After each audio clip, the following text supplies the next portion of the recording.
Assalamualaikum warahmatullahi wabarakatuh. Perkenalkan nama saya Cini Aulia dengan NIM 22042012.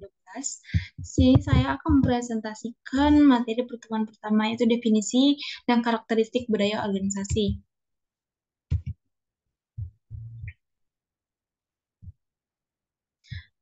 Yang pertama ada definisi budaya organisasi. Pengertian budaya organisasi. Budaya organisasi merupakan sekelompok orang yang terorganisasi dan terikat secara formal yang bekerja dalam menjalankan tujuan bersama. Budaya organisasi memiliki makna suatu alat pembeda antar perorganisasi dalam bentuk nilai yang dijadikan pegangan secara bersama oleh anggota organisasi. Budaya organisasi menurut para ahli. Yang pertama ada menurut Thompson dan Stickland. Budaya organisasi mengandung prinsip, nilai, keyakinan, cara, serta kebiasaan dalam beraktivitas yang merupakan hasil dalam organisasi. Menurut Krittner dan Knitschke, budaya organisasi sebagai identitas ini didasarkan pada keyakinan dan nilai yang dianut bersama.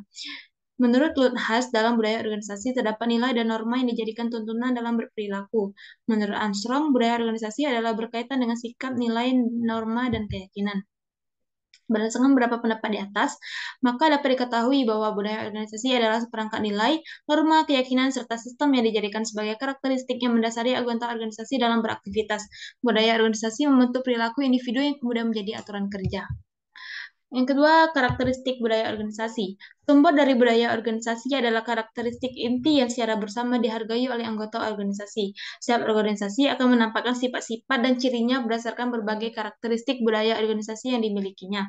Menurut Robbins, ada 7 karakteristik budaya organisasi, yaitu yang pertama ada inovasi dan berani mengambil resiko.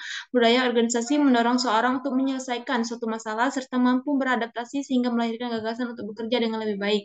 Yang kedua ada rinci budaya organisasi, mengajarkan ketelitian yang menuntut kewaspadaan dan analisis dalam memperhitungkan segala hal. Yang ketiga, orientasi hasil dengan menanamkan nilai-nilai, maka akan menumbuhkan komitmen dalam totalitas kerja dan berfokus pada hasil yang maksimal. Yang keempat ada orientasi sumber daya manusia dalam organisasi sangat dibutuhkan sumber daya manusia, maka dari itu perlu ditanamkan nilai-nilai, norma, dan etika untuk mengembangkannya. Yang kelima ada orientasi tim kegiatan organisasi dijalankan secara tim sehingga diperlukan kepekaan dan kepedulian agar tercipta suasana kerja yang baik. Yang keenam ada agresif dan kompetitif. Melalui budaya organisasi, seorang dapat memaksimalkan potensi diri untuk memberikan hasil yang terbaik. Yang terakhir ada stabil budaya organisasi menjaga kedudukan, hak, dan kewajiban setiap anggota organisasi. Masing-masing karakteristik ini ada pada serangkaian. Oleh karena itu, menilai suatu organisasi berdasarkan 7 karakteristik ini akan menghasilkan gambaran yang utuh mengenai budaya organisasi. Gambaran inilah yang selanjutnya menjadi dasar pemahaman sikap yang dimiliki para anggota organisasi. Nah, kesimpulannya, pengertian budaya organisasi merupakan sekelompok orang yang terorganisasi dan terikat secara formal yang bekerja dalam menjalankan tujuan bersama. Budaya organisasi memiliki makna suatu alat pembeda antara organisasi dalam bentuk nilai yang dijadikan pegangan secara bersama oleh anggota organisasi. Setiap organisasi pasti memiliki kebudayaan yang menjadi pedoman dalam berorganisasi. Karena budaya organisasi merupakan identitas dari setiap organisasi, maka dari itu perbedaan budaya tersebut mampu memberikan keragaman budaya yang intinya akan memberikan efek yang positif bagi organisasi atau bahkan sebaliknya akan memberikan dampak yang buruk terhadap organisasi tersebut. Terima kasih.